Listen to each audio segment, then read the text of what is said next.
All right, this is track 4 in Palace 2, denial of service as a service and asymmetrical warfare at its finest. Good morning, everyone. I'm Masse. I'm CEO of Swift Identity, and we're a startup actually working on changing the world when it comes to security, authentication, and identity management. So check out our website. So today I'm going to be talking about denial of service as a service and an investigation we did. I've been in the security industry for over 20 years, and I have 2 young hackers in training right now at 3 and 5 years old. And you know, it was a really interesting experience. I thought it'd be interesting sharing what we did and how we actually finally caught a guy and got him arrested. So one morning we got a call from a mid-sized ISP, and that ISP actually is a very big ISP in the region up in Canada. And on November 25th, 2012, they started getting some attacks. And it started actually about 1 a week, and that eventually escalated quickly.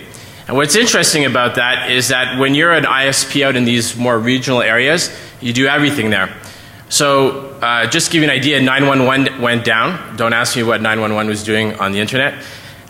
Voice over IP, all the residential people started losing their service. And even a chicken farm lost a couple of thousand chickens because the management system was using the internet to manage the chicken farm. So it actually had a pretty broad impact. So basically the way it would work is during business hours we'd get these traffic, these large attacks, and it would ramp up pretty quickly. And the initial actual target of the attack was a customer of the ISP. They weren't attacking the ISP per se. And what was also interesting is that ISP didn't use RFC 1918 addresses internally. They had publicly routable IP addresses even on their internal network. So when they started getting attacked, it affected basically everyone.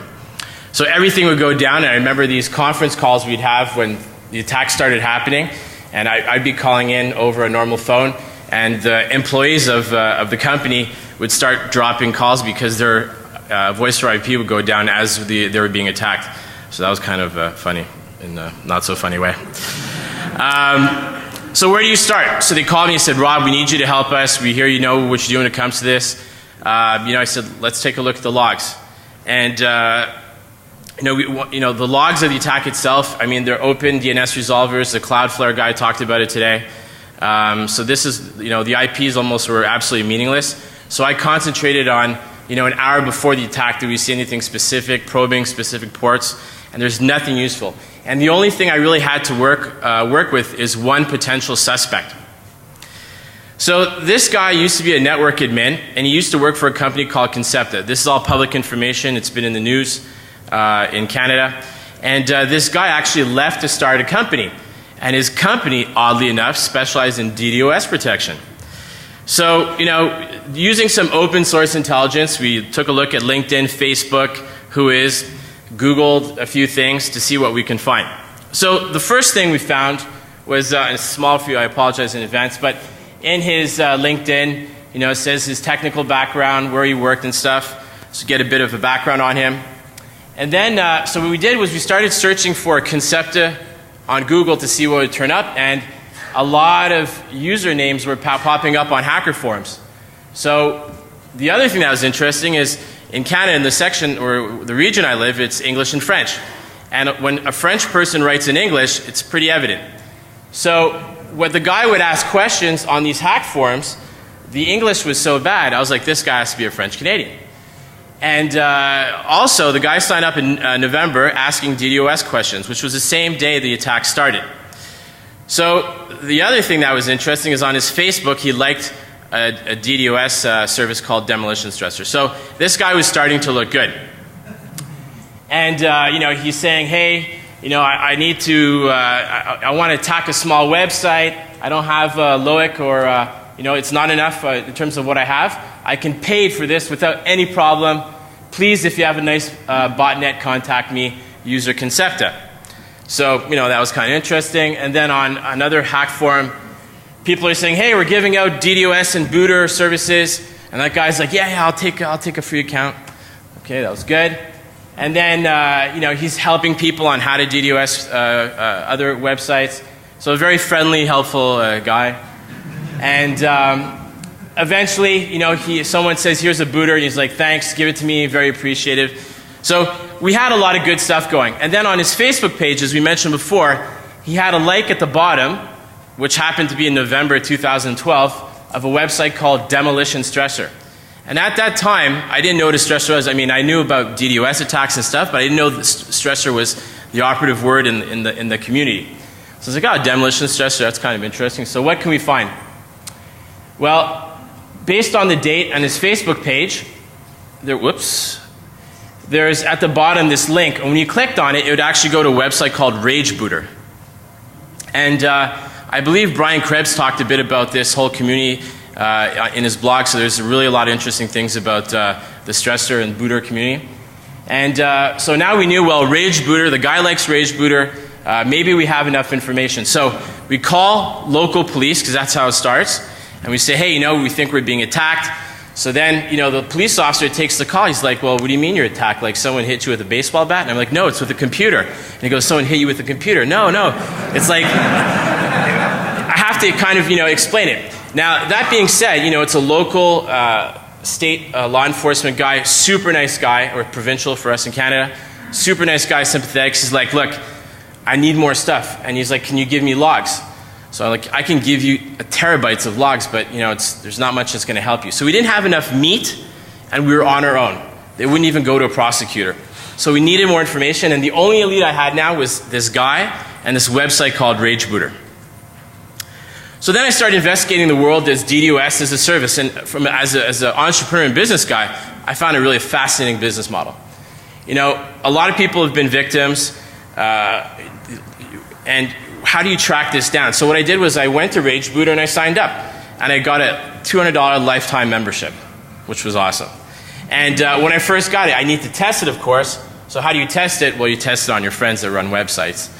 And I'd call them and say, hey, how's your bandwidth going? Oh, we're under attack. Okay, so now I know it works. I go, how much bandwidth are you getting? And you know, within about 10 minutes, I was getting about 5 gigabits per second of traffic with this $200 account. And the other thing from a business plan, what's a business, you know, you have easy plans and pricing. You have a day trial at $250. You have the Rage Bronze Monthly at $5. This is not a lot of money for the capability that you have as an attacker.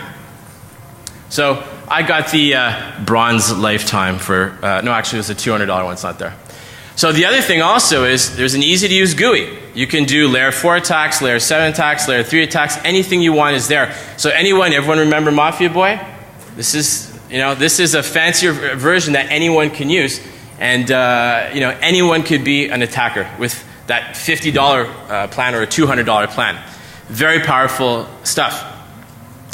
So for me, what was really interesting was it's really asymmetrical warfare. If you think of, from a military perspective, what you know people do in Iraq with IEDs, take out an M1 Abrams tank, you know, you have very little resources being spent to take down these huge entities.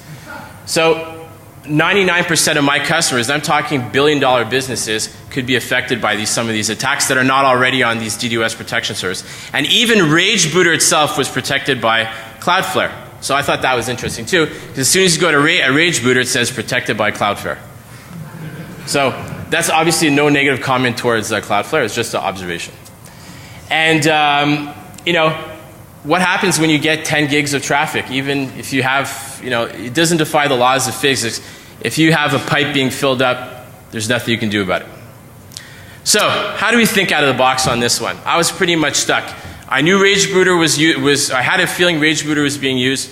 I knew that that person, you know, I had a good feeling, but it wasn't solid enough evidence for the police to get interested. And a sales guy of the company who's, you know, tired of calling all his customers, explaining why they're going down, said, bro, ask the guy for the logs on RageBooter. He actually didn't say bro because he's French. He said, hey, mon ami.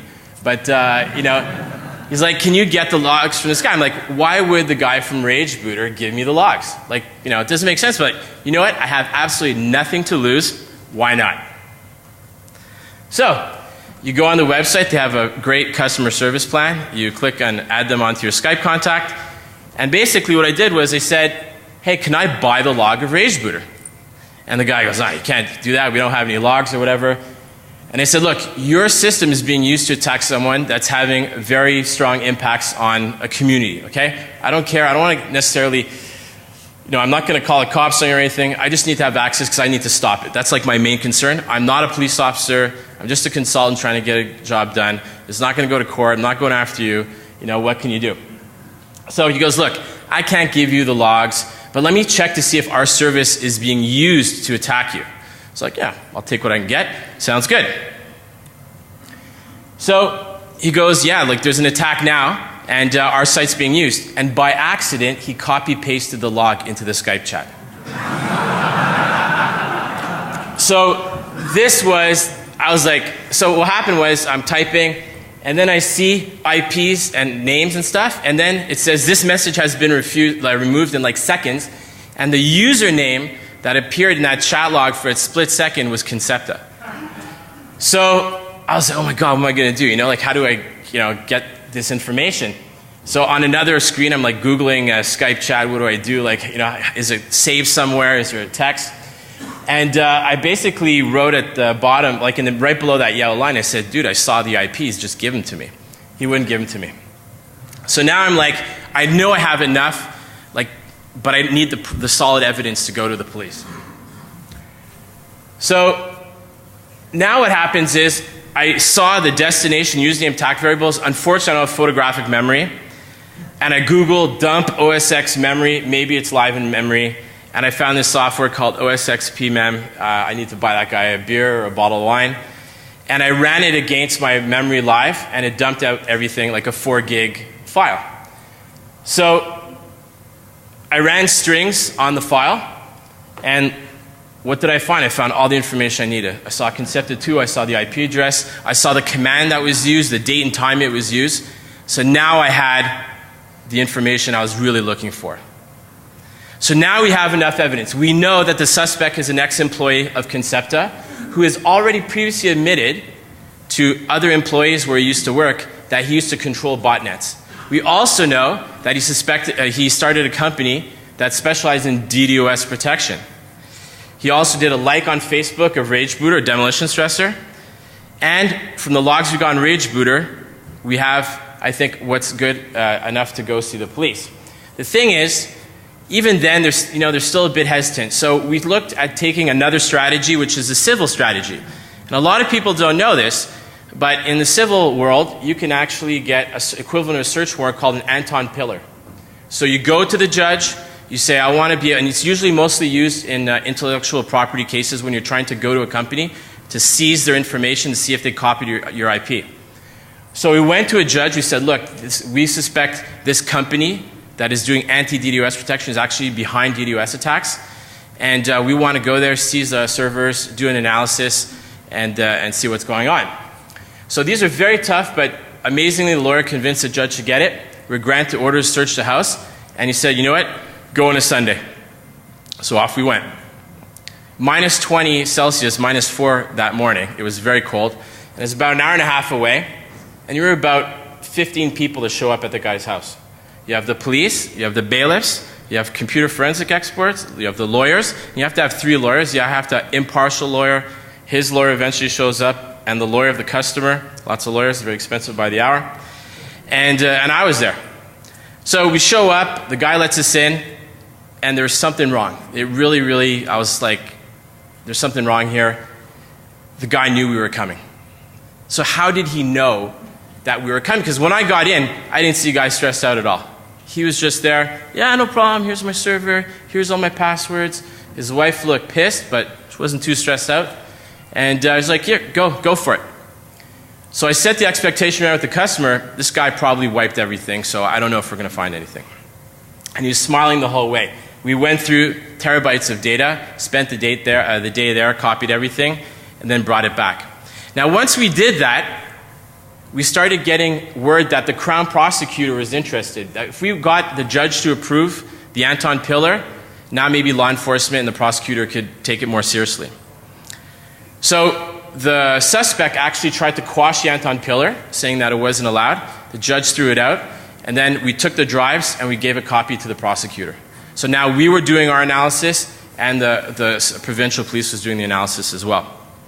So a few days later, perp walked, guy was arrested. And I don't think he saw it coming. I mean, this guy thought he deleted everything. He thought there's no way we could find it. He thought he could hide behind logs and all sorts of different things. And in the end, we were able to get enough to arrest him. So what were the lessons learned? Like, what really came out of this investigation? So when you wipe the drive, wipe the whole drive. Now, what this guy did was he used some software, I forget what it's called, but it does, when you wipe the drive, it wipes the free space, slack space, and it puts Z's across everything. But it wipes the empty part, or the slack space. So what happens is, it doesn't wipe your backups. So all the backups were there that had all the logs. So that was one thing. Don't create an account with your own name. That's usually not very good. The police can only do so much. So it was good. I mean, I have good relationship. I've done quite a bit of stuff with law enforcement. I had a good relationship with them. But you got to do the heavy lifting on some of these cases. They don't have necessarily the expertise or the time because they're chasing drug dealers and money launderers and stuff like that. So you got to do a bit of the heavy lifting yourself. Don't like websites used to commit a crime. Don't pay with PayPal. So the other thing that we found on his computer were logs of him paying with PayPal, with his cell phone and everything to the website. So that website, RageBooter took PayPal and some like eGold or something like that. So, you know, there was a trace there as well. Everyone makes mistakes. And you know what? Think out of the box, because if we would have never thought out of the box, we would have never caught this guy. So thanks. Hope you enjoyed it. And I'm here for any questions.